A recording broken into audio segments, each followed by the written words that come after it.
ಒಂದು ಬೇರೆ ಆಯಾಮದಲ್ಲಿ ನೋಡೋದಾದ್ರೆ ಈಗ ನೋಡಿ, ಸ್ಪಷ್ಟ ಬಹುಮತ ಜನಸಾಮಾನ್ಯರು 135+1 ಅಂತ ಕೊಟ್ಟಿರೋದು. ಇಂಥ ಸಂದರ್ಭದಲ್ಲಿ ಈ 3 ಕ್ಷೇತ್ರಗಳು ಆಡ್ ಆನ್ ಆಗಿ ಇವ್ರಿಗೆ ಏನು ಭಯಂಕರ ಭರ್ಜರಿ ಜಯ ಅಂತೇನಿಲ್ಲ. ಆಲ್ರೆಡಿ ಜಯಶಾಲಿಗಳು. BJP ಅಂದಾಗ 66ಕ್ಕೆ ಬಂದಿದ್ರು, ಮತ್ತು 3 ಸೀಟ್ ಚುನಾವಣೆ ಅದು ಇದು ಅಂತ ಹೇಳಿ ಸೋತ್ ಹೋಗಿದ್ದಾರೆ BJP ಅವರು. ಈ 3 ಸೀಟ್ ಬಂದ ತಕ್ಷಣ ಅವ್ರೇನು ಬಂದು ಅಧಿಕಾರ ಮಾಡೋಕ್ಕಾಗಲ್ಲ.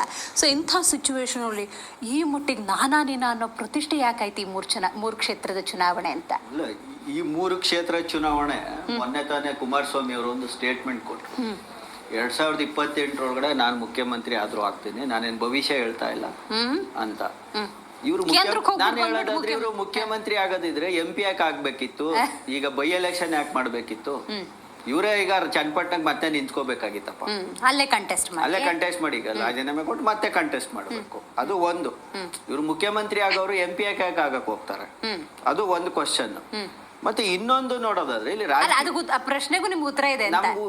ಈಗ ರಾಜಕೀಯ ಲೆಕ್ಕಾಚಾರ ನೋಡೋದಾದ್ರೆ ಚನ್ನಪಟ್ಟಣದ ವಿಚಾರ ನೋಡೋದಾದ್ರೆ 2013ರಲ್ಲಿ CP ಯೋಗೇಶ್ವರ್ ಒಂದು 47% ವೋಟ್ ತಗೋತಾರೆ. JDS ಅವರು 43% ವೋಟ್ ತಗೋತಾರೆ. ಅವಾಗ ಅನಿತಾ ಕುಮಾರಸ್ವಾಮಿ ಅವರು ಒಂದು 73,000, ಇವರು 80,000 ಚಿಲ್ಲರೆ ವೋಟ್ ತಗೋತಾರೆ. ಸೊ ಅವಾಗ BJP ಇದ್ದಿದ್ದು ಅಲ್ಲಿ 0.97%, ಅಂದ್ರೆ 1%ಗಿಂತಲೂ ಕಡಿಮೆ ಇತ್ತು BJP. ಅಷ್ಟು ಕೆಳ ಹಂತದಲ್ಲಿತ್ತ BJP. ಆಫ್ಟರ್ CP ಯೋಗೇಶ್ವರ್ BJPಗೆ ಹೋದ ತಕ್ಷಣ ಅದು ಕಂಪ್ಲೀಟ್ ಆಗಿ ಬದಲಾಗ್ಬಿಡುತ್ತೆ. ಎಷ್ಟು 35% ತನಕ ಜಂಪ್ ಆಗ್ಬಿಡುತ್ತೆ. ಅಂದ್ರೆ ಇಲ್ಲಿ ಕಳ್ಕೊಂಡಿದ್ದು BJPನೇ. BJP ಅಲ್ಲಿ ಅಸ್ತಿತ್ವ ಕಳ್ಕೊತು.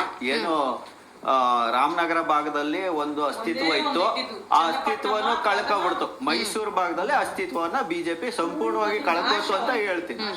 ಇವತ್ತು ಅಲ್ಲಿ ಏನು ಈ ಪರ್ಸೆಂಟೇಜ್ ಆಫ್ ವೋಟಿಂಗ್ ಇದೆ, ಅದು ಬ್ಯಾಲೆನ್ಸ್ ಆಯ್ತಾ ಇರೋದು CP ಯೋಗೇಶ್ವರ್ ಅವರಿಂದ. ಅವ್ರು ಯಾವ ಕಡೆ ಜಂಪ್ ಆಗ್ತಾರೆ ಆ ಕಡೆಗೆ ಫ್ಲೋಟ್ ಆಗ್ತಾ ಇದೆ. ಸೊ ಇನ್ನೊಂದು ಅಲ್ಲಿ ಫಸ್ಟ್ ಅನಿತಾ ಕುಮಾರಸ್ವಾಮಿ ಅವರು ಸೋತ್ರು. ಆ ಸೋತ ಸ್ಥಾನಕ್ಕೆ ಏನ್ ಮಾಡೋದು, HD ಕುಮಾರಸ್ವಾಮಿ ಅವರು 2018ರಲ್ಲಿ ಅವರು ಹೋದ್ರು.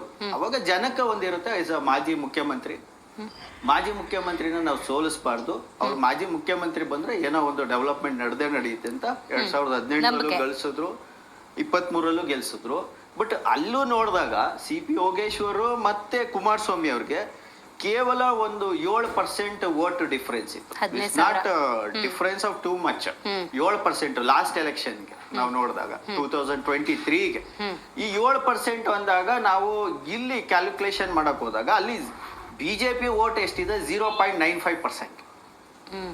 0.95 ಪ್ಲಸ್ ಏನು 41% ಹಾಕೊಂಡ್ರು ಇದು ಉಲ್ಟಾ ಆಗುತ್ತೆ. ಈಗ ಈ ಸಲ ಎಲೆಕ್ಷನ್ ನಾವು ನೋಡಿದಾಗ CP ಯೋಗೇಶ್ವರ್ ಅವ್ರಿಗೆ ನಿಯರ್ಲಿ 48% ಅವ್ರ ಕಡೆಗೆ ಜಂಪ್ ಆಗ್ಬೋದು. ಇನ್ನು ಉಳಿದಿದ್ದೇನು ಒಂದು 41, 42, 43% JDS ಕಡೆ ಟರ್ನ್ ಆಗ. ಈ ಸ್ವಂತ ವರ್ಚಸ್ಸು ಆಫ್ CP ಯೋಗೇಶ್ವರ್ ಬಗ್ಗೆ ನೀವು ಉಲ್ಲೇಖ ಯಾಕಂದ್ರೆ ಇದು ನೇಟಿವಿಟಿ, ಅಲ್ಲಿ ಬರೋದು ನೇಟಿವಿಟಿ. ಅಲ್ಲ, ಒಂದು ಸೈಕಲ್ ಅಂದಾಗ ಸೈಕಲ್ಗೆ, ಕೈ ಅಂದಾಗ ಕೈಗೆ, ಏನೋ ಕಮಲ ಅಂದಾಗ ಕಮಲಕ್ಕೆ ಅವ್ರ ಕಾರ್ಯಕರ್ತರು ಬೆಂಬಲಿಗರು ಶಿಫ್ಟ್ ಆಗ. ಹೌದು, ಇಲ್ಲಿರೋದು ಇಲ್ಲಿ ಯಾವ ಪಕ್ಷ ವರ್ಚಸ್ಸಿಲ್ಲ.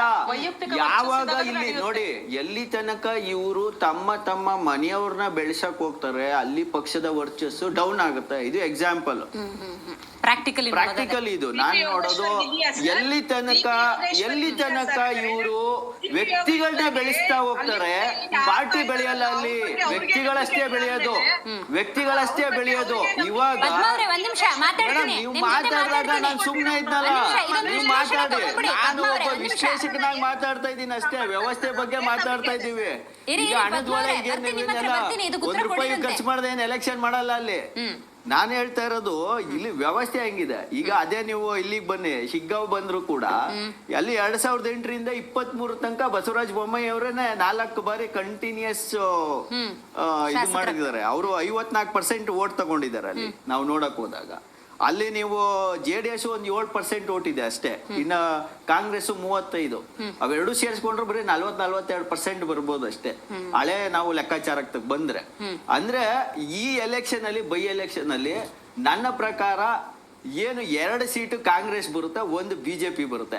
ಇಲ್ಲಿ ಪ್ರತಿಷ್ಠೆ ಆಗಿರೋದು ಉಳ್ಕೊಂಡಿರೋದು ಯಾಕೆ ಅಂದ್ರೆ ಇಬ್ರು ಮುಖ್ಯಮಂತ್ರಿಗಳ ಸ್ಥಾನ ತೆರವಾಗಿರೋದು. ಇದು ಫೈಟ್ ಆಗೋದು ಯಾರಿಗೆ ಅಂದ್ರೆ ಬಿಜೆಪಿ ವರ್ಸಸ್ ಜೆಡಿಎಸ್. ಯಾಕಂದ್ರೆ ಬಿಜೆಪಿ ಮುಖ್ಯಮಂತ್ರಿನೂ ತೆರವಾಗಿದ್ದಾರೆ, ಜೆಡಿಎಸ್ ಮುಖ್ಯಮಂತ್ರಿನೂ ತೆರವಾಗಿದ್ದಾರೆ. ಯಾರು ಗೆಲ್ತಾರೆ ಅವ್ರ ಮೇಲೆ ಅನ್ನೋ ಲೆಕ್ಕ ಬರುತ್ತೆ. ಇದು ಹೆಂಗಾಗಿದೆ ಅಂದ್ರೆ ಮುಖ್ಯಮಂತ್ರಿ ಸ್ಥಾನ ಬೇರೆ ಅಲಂಕರಿಸಿರೋದ್ರಿಂದ ನೆಕ್ಸ್ಟ್ ಮುಖ್ಯಮಂತ್ರಿ ಯಾರು ಅನ್ನೋದು ಈಗ ಸಂಡೂರಿಗೆ ಬರೋದಾದ್ರೆ ಈಗ ತುಕಾರಾಮ್ ಅವರು 4 ಬಾರಿ ಗೆದ್ದವ್ರೆ, ಅಲ್ಲಿ ಅವ್ರ ಮೆಜಾರಿಟಿ ಇದೆ. ಮತ್ತೆ ಅಲ್ಲಿ ಅವರು MP ಇದಾರೆ, ಈಗ ಪ್ರಭಾವಿಗಳಿದ್ದಾರೆ, ಮತ್ತೆ ಸರ್ಕಾರ ಈಗ ರನ್ನಿಂಗ್ ಅಲ್ಲಿ ಇದೆ. ಸೊ ಜನರು ಏನ್ ಮಾಡ್ತಾರೆ, ಅಲ್ಲೂ ಕೂಡ ಈಗ ಬಿಜೆಪಿ ಓಟ್ ಹಾಕಿ ನಮ್ಗೇನು ಪ್ರಯೋಜನ ಇಲ್ಲ ಅನ್ನೋ ಒಂದು ಕಾನ್ಸೆಪ್ಟ್ ಬರುತ್ತೆ. ರನ್ನಿಂಗ್ ಗೌರ್ಮೆಂಟ್ ಓಟ್ ಹಾಕಿದ್ರೆ ನಮ್ಗೇನೋ ಪ್ಲಸ್ ಪಾಯಿಂಟ್ ಆಗುತ್ತೆ, ಫಂಡ್ಸ್ ಬರುತ್ತೆ ಅನ್ನೋ ಒಂದು ಕಾನ್ಸೆಪ್ಟ್ ಬರೋದ್ರಿಂದ ಅಲ್ಲೂ ಕೂಡ ಕಾಂಗ್ರೆಸ್ ಬರೋ ಒಂದು ಇದಿದೆ. ಇಲ್ಲಿ ಬೊಮ್ಮಾಯಿ ಅವರು ವರ್ಚಸ್ ಉಳಿಸ್ಕೊಳ್ಳೋಕು ಇವ್ರು ಟ್ರೈ ಮಾಡ್ತಾವ್ರೆ, ಇಲ್ಲಿ ಕುಮಾರಸ್ವಾಮಿ ಅವರು ವರ್ಚಸ್ ಉಳಿಸ್ಕೊಳ್ಳೋಕೆ ಇವ್ರು ಟ್ರೈ ಮಾಡ್ತಾವ್ರೆ. This is a fight between JDS and BJP, not between the ಏನು NDA ವರ್ಸಸ್ UP ಅನ್ನೋ ಲೆಕ್ಕಕ್ಕೆ ಬಂದಿದೆ ಇವತ್ತು. Right, got it. Laxman sir, ನೀವು ಹೇಳಬೇಕು.